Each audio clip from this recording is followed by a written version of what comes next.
آفتاب شریعت علی جناب مولانا قلب جواد صاحب قبلہ سے کہ تشریف لائیں. آپ سے درخواست ہے کہ بآواز بلند ایک سلوات سے ان کا خیر مقدم فرمائیے.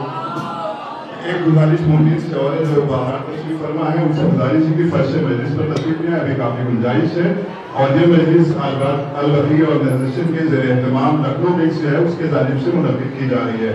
پر محمد و آل محمد صلی اللہ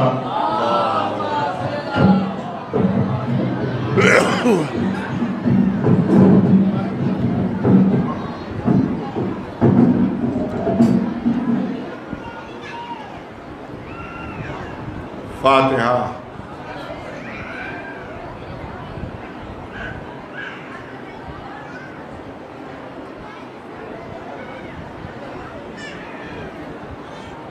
اعوذ باللہ السمیع العلیم من الشیطان اللعین الرجیم. بسم اللہ الرحمن الرحیم. الحمد للہ رب العالمین والصلاة والسلام علی سید الانبیاء والمرسلین سیدنا و نبینا و شفیع المذنبین ابی القاسم محمد و اہل بیتہ الطیبین الطاہرین المعصومین. اما بعد فقد قال اللہ سبحانہ تبارک و تعالی فی کتابہ المبین وهو اصدق القائلین یا ایھا الذین آمنوا اتقوا اللہ وابتغوا الیہ الوسیلہ وجاہدوا فی سبیلہ لعلکم تفلحون. صلوات بھیجیں بر محمد.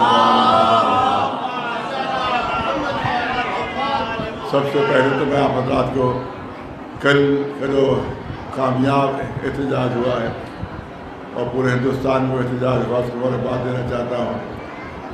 اور اللہ کا شکر ہے کہ کل کے احتجاج میں تمام مسلمان بھی شریک ہوئے اور وہ غیر مسلم بھی شریک ہوئے کہ جو ہندوستان کے کانسٹیٹیوشن کو ختم ہونے نہیں دینا چاہتے اور جو سیکولر ہیں اور جو تعصب سے بری ہیں وہ بھی اس میں شریک تھے. تو اللہ کا شکر ہے کوئی جو پروپیگنڈا ہو رہا تھا کہ صرف چند مولوی جو ہیں وہ مقبول کے خلاف ہیں، لیکن وہ کل کے احتجاج نے وہ پروپیگنڈا ختم کر دیا کہ پورا ہندوستان جو ہے وہ اس مقبول کے خلاف ہے. ایک صلوات ہے مولانا نواز.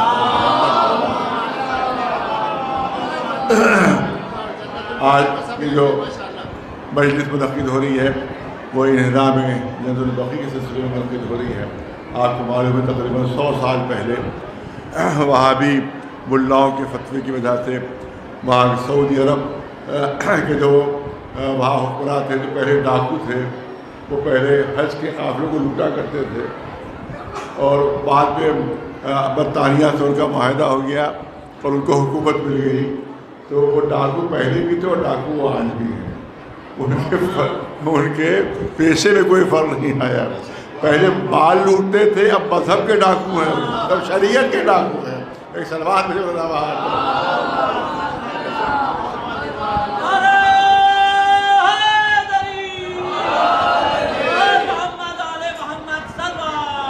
طرح طرح کے غلط فتوے جو ہیں وہ ان کی طرف سے جاری ہو رہے ہیں. ہر چیز بدعت، ہر چیز بدعت، ہر چیز بدعت.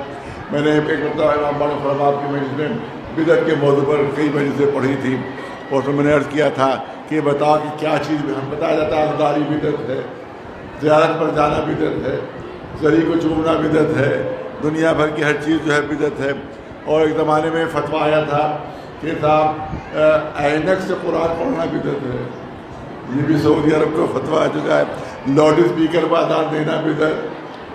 اسی طرح سے آپ دیکھیں کہ تمام اس طرح کے فتوے آ چکے. اس کا ایک زمانے فتویٰ آیا تھا سائیکل چلانا بدعت ہے اور وہاں کے مولویوں نے فتویٰ دیا تھا یہ شیطان کا چرخہ ہے، سائیکل نہیں ہے. ایک سلوات بھیجو. تو ایسے احمقانہ فتووں کے لیے سعودی عرب کے وہابی ملا جو ہے وہ مشہور اور معروف ہے. ہر چیز بدعت ہے. تو پوچھا گیا بدعت کیا چیز ہے؟ کہا کہ رسول اللہ کی حدیث موجود ہے کہ جو چیز بھی زمانے رسالت میں نہ ہو، جو بعد میں ہو، اس کو ہم بدعت کہتے ہیں. اور کل بدعتین ان کا کہ جو ہے وہ ہر بدعت جو ہے وہ جہنم کا سبب بن جاتی ہے. جو بھی بدعت ہے وہ جہنمی ہے. تو میں نے کہا یہ بتائیے کیا کیا رسول کے زمانے میں تھا اور کیا کیا وہ ہے. کیا عزاداری نہیں تھی اب ہے، لہذا عزاداری بدعت ہے. میں کہوں گا اگر اسی ڈیفینیشن کو مان لیا جائے تو مسلمان کی ہر چیز بدعت ہے. ہر چیز بدعت ہے، کیونکہ زمانے رسالت میں حج پر جو جاتے تھے وہ اونٹوں پر جاتے تھے، پیدل جاتے تھے، گھوڑوں پر جاتے تھے۔ آج ملا ہوائی جہاز پر جا رہا ہے تو ہوائی جہاز پر جانا بدعت ہے کہ تم حج کرو ہوائی جہاز کے اوپر، یہ ہوائی جہاز پر جانا ہی بدعت ہے۔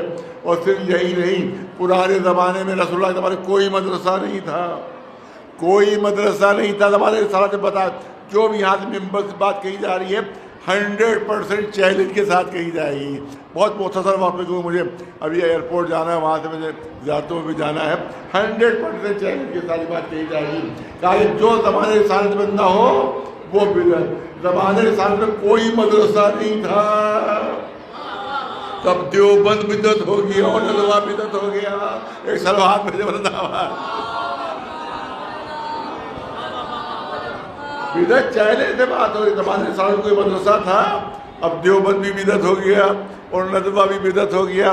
زمانے رسالت میں قرآن مجید خط کوفی میں لکھا جاتا تھا، اب خط کوفی میں نہیں ہے بلکہ خط اس کو نسخ میں لکھا جا رہا ہے۔ تو آج کا قرآن بدعت، آج کا قرآن بدعت۔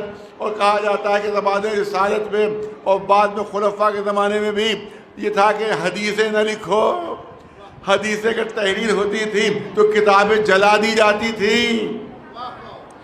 حدیثیں لکھنے والے کو سزا دی جاتی تھی، حدیثوں کی کتابیں جلا دی جاتی تھی۔ کہا جاتا تھا حدیثیں تحریر کرنا بدعت ہے، حدیثیں لکھنا بدعت ہے۔ تو جب حدیثیں لکھنا بدعت ہے تو پھر صحیح بخاری کیا ہوئی، پھر صحیح مسلم کیا ہوئی، پھر صحیح ترمذی کیا ہوئی؟ ارے جن کو تم سب سے زیادہ معتبر مانتے ہو، اگر بدعت کی ڈیفینیشن دیکھی جائے تو سب بدعت کہلائیں گی۔ ایک سلوات ابن حجر اسقلانی نے گھبرا کر بدعت کی 5 قسمیں کی۔ توجہ چاہوں گا، ابن بہت مشہور اہل سنت عالم، ان کی فتح الباری فی شرح صحیح البخاری، ان کی کتاب کا حوالہ میں دے رہا ہوں۔ علامہ ابن حجر بہت بڑے اہل سنت کے عالم ہیں، جب انہیں دیکھا اتنی بدعتیں تو آخر میں مجبور ہو کر انہوں نے بدعتوں کی قسمیں کی کہ بدعتوں کی 5 قسمیں ہیں۔ پہلی قسم کیا ہے؟ اب یہ ان کے حوالے سے کہہ رہا ہوں۔ پہلی قسم ہے واجب بدعت۔ ارے بدعت بھی کہہ رہے ہو اور واجب بھی کہہ رہے ہو۔ پہلی قسم ہے واجب بدعت۔ کہ واجب بدعت کیا ہے؟ کہ حدیثوں کو جمع کرنا، اگر حدیثیں جمع نہ ہوتی، کتابوں کی شکل میں نہ آتی تو رسول کی حدیثیں ختم ہو جاتی۔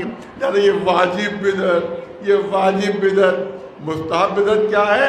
کہ مدرسوں کا بنانا، مدرسوں کا قائم کرنا، یہ جو ہے یہ مستحب بدعت ہے۔ اور پھر کیا ہے؟ مباح بدعت۔ مباح بدعت کیا ہے؟ کہ پلاؤ کھانا، یہ کلچے نہاری کھانا، یہ مباح بدعت ہے۔ مکروہ بدعت کیا ہے؟ کہ وہ لباس پہننا جو زمانے رسالت میں نہ تھا، وہ مکروہ بدعت ہے۔ اب آخری قسم ہے حرام بدعت۔ بہت توجہ چاہوں گا، بہت توجہ۔ آخری قسم ہے حرام۔ فتح الباری فی شرح صحیح بخاری میں علامہ ابن حجر مکی قسمیں لکھ رہے ہیں: واجب بدعت، مستحب بدعت، مکروہ بدعت، مباح بدعت، اور آخر میں کہتے ہیں حرام بدعت کیا ہے؟ کہ حرام بدعت ہے امام وقت کے خلاف بغاوت کرنا۔ اب بتاؤ کس نے بغاوت کی؟ جمل میں کون آ رہا ہے؟ صفین میں کون آ رہا ہے؟ صلوات میں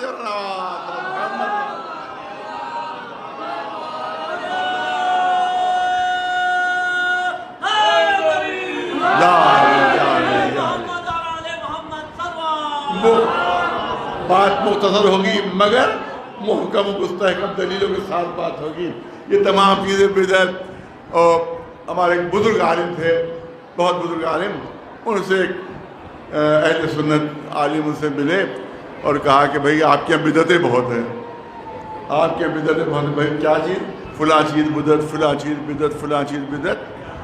تو انہوں نے کہا آپ بتائیں بدعت ہوتی کیا ہے؟ ہمارے عالم نے پوچھا کہ آپ کی نگاہ میں بدعت کی ڈیفینیشن کیا ہے؟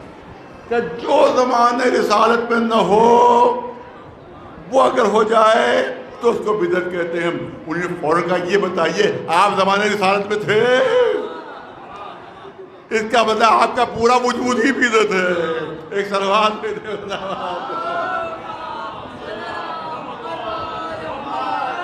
تو اس طرح سے یہ خرافات پھیلائی جاتی ہے مذہب کے نام پر, شریعت کے نام پر, دین کے نام کے اوپر.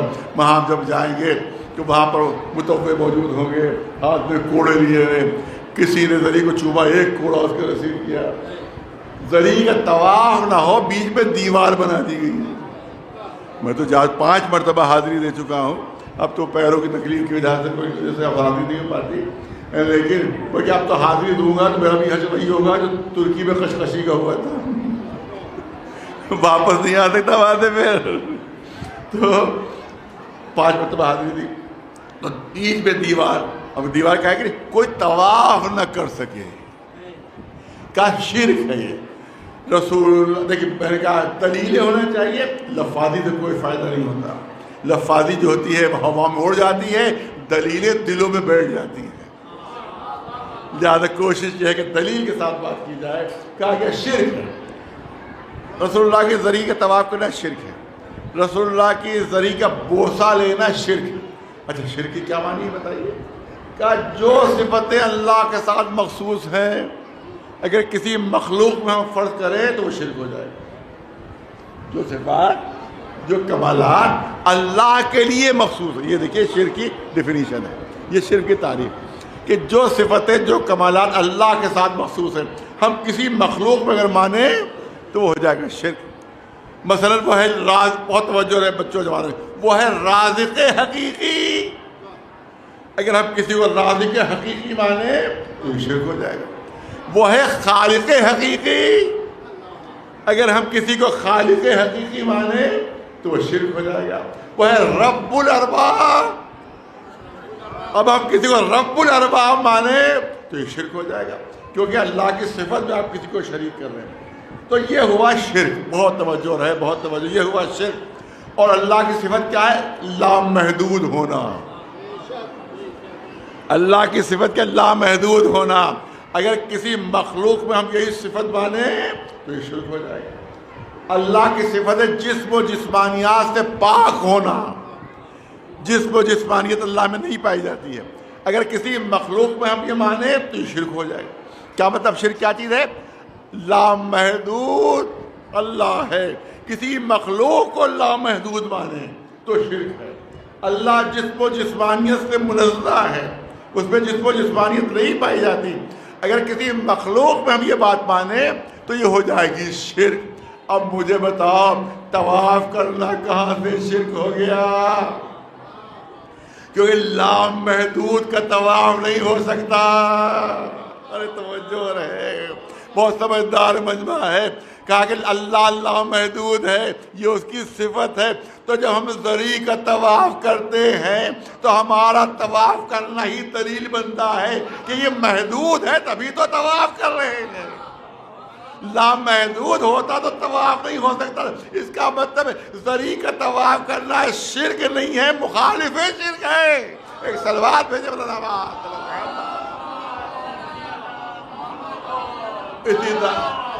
بوسہ نہیں لے سکتے, کوڑے پڑیں گے. بوسہ نہیں لے, میں جا چکا ہوں وہاں پر, سامنے میرے کے منظر ہے. بوسہ نہیں لے سکتے, شرک ہے, شرک ہے. بوسہ نہیں لے سکتے, شرک ہے. پوری توجہ رہے, پوری توجہ رہے. میں نے کہا دلی کے ساتھ بات ہو رہی ہے. شرک ہے. میں نے کہا اللہ جسم و جسمانیت سے پاک ہے, اللہ جسم و جسمانیت نہیں رکھتا ہے. اگر کسی مخلوق میں ہم یہ بات مانیں تو وہ شرک ہو جائے گا. اللہ میں جسم نہیں ہے. اگر کسی مخلوق میں صفت مانے تو شرک ہو جائے گا. جب ہم نے ذری کو بوسہ دیا, جب ذری کو بوسہ دیا تو بوسہ دینا ہی اس بات کی دلیل ہے کہ اس میں جسم پایا جاتا ہے, تبھی تو ہم بوسہ دے رہے ہیں. تو بوسے دینا شرک نہیں ہے, شرک شکن ہے. ایک سلوات پہ جب محمد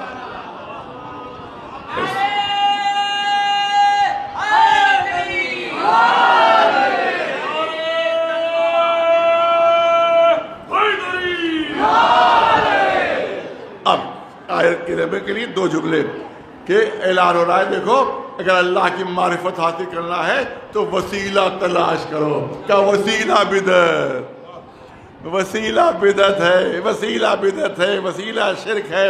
میں کہہ رہا ہوں اللہ وسیلہ ڈھونڈنے کا حکم دے رہا ہے۔ شرک کیا جی؟ ارے اپنی مرضی سے وسیلہ بنانا شرک ہے، اللہ کے بنائے ہو کو ماننا شرک نہیں، عین عبادت ہے۔ ایک سلوات بھیجو اس کی دلیل کیا ہے؟ دلیل کیا ہے؟ میں کہتا ہے کم وقت ہے کہ تفصیل نہیں ہو پا رہی۔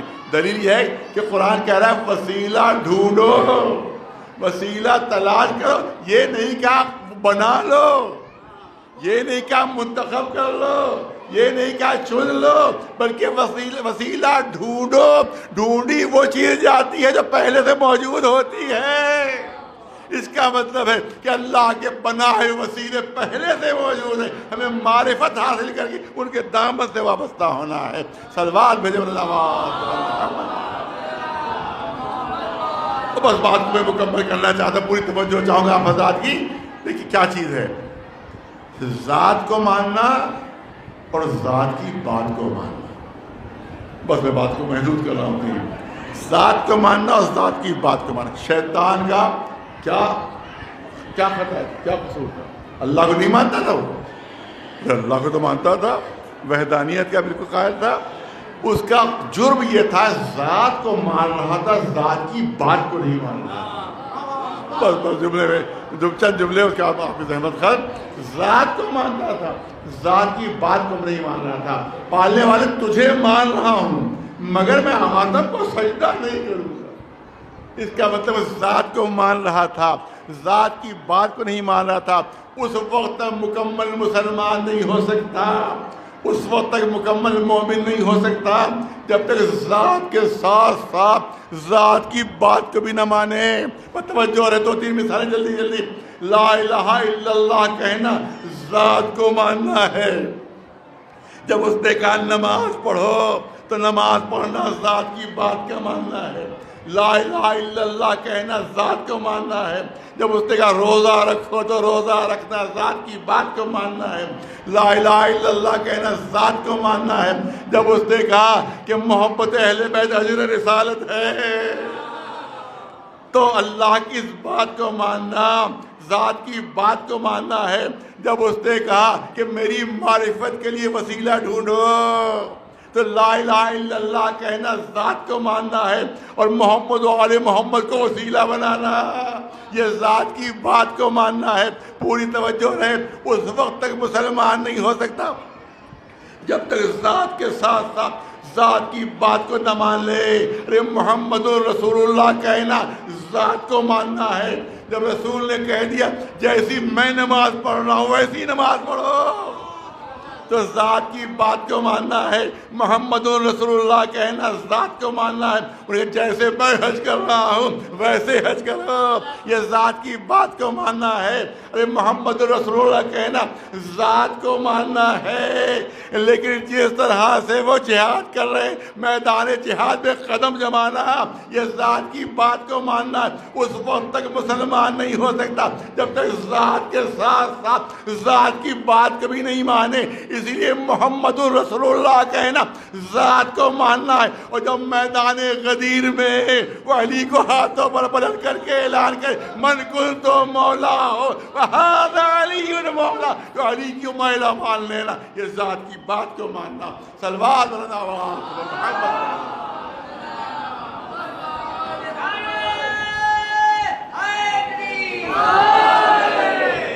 آج بھی وہ قبریں اس ستم کی یاد دلاتی ہیں جو 100 سال پہلے ہوا ہے۔ آج برا خود تجربہ ہے، خود تجربہ ہے۔ آپ جائیے کسی بھی صحابی رسول کے لیے پوچھیں کہ ان کی قبر کہاں پر ہے، تو ہو سکتا ہے وہاں جو پولیس والا موجود ہے جو متوع موجود ہاتھ پکڑ خود پہنچا دے گا، ارے یہ ہے اس صحابی کی قبر، یہ فلاں کی قبر، یہ فلاں کی قبر، یہ فلاں کی قبر۔ لیکن پھر کہیں زبان سے نکل گیا رسول کی بیٹی کی قبر کا۔ یاد رکھیے کہ چہرہ غصے سے سرخ ہو جائے گا، کس کا تم نے نام لے لیا۔ ہو سکتا ہے کوڑے پڑے، تم نے کس کا نام لے لیا۔ تصور کیجئے جب آج اتنی دشمنی ہے تو 1400 سال پہلے کتنی دشمنی ہوگی۔ لوگ کہتے ہیں مسلمان کیسے ممکن ہے کہ فاطمہ زہرا کا گھر جلا دے؟ تو رسول کے چاہنے والے تھے، کیسے ممکن ہے دروازہ توڑ دے جب دشمنی آتی ہے؟ کیا قبر برداشت نہیں ہے؟ تو 1400 سال پہلے اگر شہزادی کے دروازے میں آگ لگائی جا رہی ہے تو تعجب نہ کرنا، دروازہ توڑا جا رہا ہے تو تعجب نہ کرنا۔ اور 2-3 جملے میں صاحب کی عرض کرنا ہے ہزاروں مصیبتیں ایسی ہیں کہ ہم پوری طرح سے پڑھ نہیں پاتے، شہزادی کی مصیبتیں پوری طرح سے پڑھ نہیں پاتے۔ عزاداروں جس وقت دروازہ توڑا گیا ہے، روایت کہتی ہے کہ شہزادی دروازے کے نیچے آ گئی، شہزادی زمین پر نہیں، دروازہ شہزادی کے اوپر تھا۔ اب جتنے بھی اندر داخل ہو رہے اسی دروازے پر پیر رکھتے ہوئے اب اندازہ کرو کہ شہزادی کی پتلیاں کتنی شکستہ ہو چکی۔ مجمع ترانہ اندر داخل ہوتا ہے، 2 منٹ سے زیادہ نہیں، مجمع ترانہ اندر داخل ہوتا ہے، مولا علی کو گرفتار کیا جاتا ہے، گرفتار کر کے وہاں سے لے کر چلے جہاں شہزادی اس عالم میں ہے کہ ٹوٹی پسلیوں پر ہاتھ ہے، ایک ہاتھ ٹوٹی پسلیوں پر ہے، دروازے سے اندر آئے ہیں، دروازے سے باہر جانا ان کو، علی کو لے کر چلے، شہزادی ایک ہاتھ ٹوٹی پسلیوں پر، جیسے ہی علی کو قریب سے لے کر چلے فاطمہ نے ہاتھ بڑھایا اور علی کا دامن تھام لیا، علی کا دامن تھام لیا۔ میں علی کو جانے نہیں دوں گی، میں علی کو جانے نہیں دوں گی۔ آنے والوں نے سختی سے کہا اے رسول کی بیٹی علی کا دامن چھوڑ دو، اے فاطمہ علی کا دامن چھوڑ دو۔ شہزادی نے فرمایا نہیں میں علی کا دامن نہیں چھوڑوں گی۔ جب آنے والوں کو یقین ہو گیا کہ فاطمہ علی کا دامن نہیں چھوڑے گی تو قلفظ ملعون آگے بڑھا، تلوار کا دستہ پوری طاقت سے فاطمہ کے ہاتھ کے اوپر۔ ارے کونی شکستہ ہو گئی، ہاں شکستہ ہو گیا، جب تک زندہ رہے اس ہاتھ سے کام نہیں لے سکی۔ بس ہزاروں مجلس ختم ہوئی، شہزادی دنیا سے رخصت ہوئی، مولا نے غسل دیا، مولا نے کفن پہنایا، بچوں کو آواز دی اے بچوں آؤ اور ماں کو آخری بار دیکھ لو۔ بچے قریب آئے، ننھی سی زینب، کم سن زینب، 2.5 برس کا سن ہے، پہنچتی ہیں ماں کو کفن میں لپٹے ہوئے دیکھتی ہیں، اپنا معصوم چہرہ اٹھا کر بابا سے ایک سوال کیا، بابا میرے ایک سوال کا جواب دے دیجئے۔ بیٹی کیا پوچھنا چاہتی ہو؟ اب بابا میں نے کئی میتیں ایسی دیکھی جب ان کو کفن میں لپیٹا جاتا ہے تو ان کے دونوں پیر بھی سیدھے کر دیے جاتے ہیں، ان کے دونوں ہاتھ بھی سیدھے کر دیے جاتے ہیں۔ بابا آپ نے مغز میں ایک ہاتھ سیدھا کیا، دوسرا ہاتھ سیدھا نہیں کیا۔ علی نے طرف کر کہا اے میری بچی، تمہاری ماں کا ہاتھ اس طرح سے شکستہ ہو چکا ہے کہ وہ ہاتھ سیدھا نہیں ہو پایا۔ بہت ہزاروں مجلس ختم، مولا علی پہنچے جنت البقیع، دیکھا قبر تیار ہے، تمام لوگوں کو ہٹا دیا گیا۔ اب شہزادی کے دفن کا وقت ہے۔ آپ نے دیکھا ہوگا جب بھی کسی مومنہ کی تدفین ہوتی ہے تو ایک آواز آتی ہے سب نامحرم ہٹ جائیں، سب نامحرم ہٹ جائیں۔ دفن صرف محرم کر سکتے کسی خاتون کو، صرف محرم کر سکتے، سارے محرم ہٹا دیے جاتے ہیں، صرف نامحرم ہٹا دیے جاتے ہیں، صرف محرم موجود رہتے ہیں۔ اور کسی بھی میت کو دفن کرنے کے لیے مومنہ کم از کم 2 محرموں کی ضرورت ہوتی ہے۔ بس آخری جملے ہیں، کم از کم 2 محرموں کی ضرورت ہوتی ہے۔ ایک قبر کے اندر اترے میت کو لٹانے کے لیے، ایک اوپر سے میت دے، کم از کم 2 محرموں کی ضرورت۔ مگر علی کی مظلومی دیکھا، علی کی بے کسی دیکھا، وقت دفن فاطمہ علی اکیلے محرم تھے، بچے اتنے کم سن تھے، نہ قبر میں اتر سکتے نہ اوپر سے میت دے سکتے تھے۔ یہی وقت تھا علی نے روضہ رسول کا رخ کیا، اے اللہ کے رسول، ارے علی کی مدد کے لیے آ جائیے۔ علی آپ کی بیٹی کو کیسے دفن کرے؟ قبر سے 2 ہاتھ بلند ہوئے، اے علی میری امانت میرے سپرد کر دو، میری امانت میرے سپرد کر دو. بس آخری جملے عزادار آپ نہیں سمجھے کہ اس جملے سے علی کے دل پر کیا گزری ہوگی. جب شہزادی کی رخصتی ہو رہی تھی تو رسول نے فرمایا تھا کہ ہاذی فاطمۃ ودیۃ عندہ، اے علی یہ فاطمہ میری امانت ہے تمہارے پاس، اور امانت کے لیے شرط ہے جیسی امانت لی جائے ویسی امانت واپس کی جائے. جب رسول نے کہا ہوگا میری امانت واپس کرو تو علی نے تڑپ کر کہا اے اللہ کے رسول جب امانت لی تھی تو پسلیاں بھی سالم تھی، ہاتھ بھی سالم تھا، علی امانت واپس کر رہا ہے تو پسلیاں شکستہ ہو چکی ہیں. فاطمہ زہرا کا ہاتھ ٹوٹ يعلم الذين ظلموا أي منقلب ينقلبون ألا لعنة الله على القوم الظالمين. پالنے والے تجھے واسطہ محمد و آل محمد علیہ السلام کا جتنے بھی مجلس کے حاضرین ہیں ان کے جو جائز دلی تمنا ان کو پورا فرما دے. جو بے اولاد ان کو اولاد کی نعمت سے نواز دے، جو مخلوق اس کا قرض ادا ہو جائے. پالنے والے جو حج و زراعت کے متمنی ان کی تمنا پوری ہو جائے. جو بانی مجلس ہے اس مجلس کے پالنے والے ان کی جتنی بھی جائز دلی تمنا ان کو سب کو پورا فرما دے. والے ان کو طول عمر اور صحت و سلامتی عطا پالنے والے. جو ہمارے شعراء مدح اہل بیت کرتے رہتے ہیں پالنے والے ان کو بھی صحیح و سلامتی عطا فرما دے. پالنے والے ان کی صحت و سلامتی میں اضافہ فرما دے. ہمارے جتنے اوقاف سب محفوظ رہیں اور حکومت کے شر سے محفوظ رہیں، جو قوم کے غدار ہیں ان سے محفوظ رہیں. پالنے والے پرچے میں اسلام سربلند رہے، پرچے میں کفر و نفاق سرنگو رہے. پالنے والے ہمیں اس وقت دنیا سے نہ اٹھانا جب تک محمد و آل محمد علیہ السلام ہمارے کردار ہمارے عمل سے راضی نہ ہو جائیں.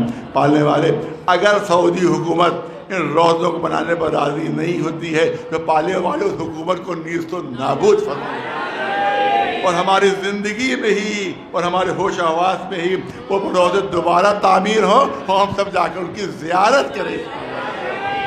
پالنے والے ہمارے آخری ماہ کے ظہور میں تعجیل فرما اور ہم کو ان کو غلام ہو جائے. سبحان اللہ فرما ربنا تقبل منا انک انت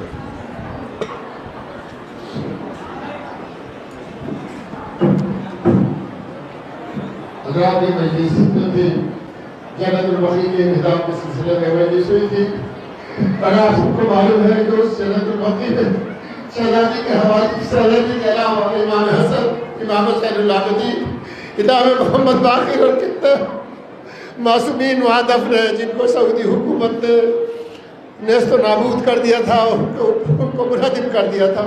بس یہ بہترین مجلس ہوئی ہے. تمام پروردگار تجھے واسطہ محمد و آل محمد کا کہ ان شہزادی کی قبروں کو دوبارہ سے تعمیر کرنے کی اجازت دے اور یہ نیست و نابود کرے. پروردگار ان لوگوں کو جنہوں نے ان قبروں کو منہدم کیا تھا، اور پروردگار انہیں توفیق دے جو اس کے بنانے میں اور اس کے بنوانے میں مسلسل کوشش کر رہے ہیں اور پوری دنیا میں یہ احتجاج کر رہے ہیں کہ جنت البقیع کو دوبارہ سے بنوایا جائے. پروردگار تجھے واسطہ محمد و آل محمد کا، اور خاص طور سے میرے غازی عباس کا جس کی درگاہ میں آپ لوگ یہاں کھڑے ہوئے ہیں، ان کا واسطہ پروردگار کہ جلد سے جلد امام زمانہ کا ظہور ہو اور آ کے وہ قبر کی تعمیر کریں اور تمام ہم لوگ جو ہیں اس میں ان کے غلاموں میں شامل ہوں اور ان کی اس قبر کی تعمیر میں حصہ لیں. ربنا تقبل منا انك انت السميع العليم. بسم الله.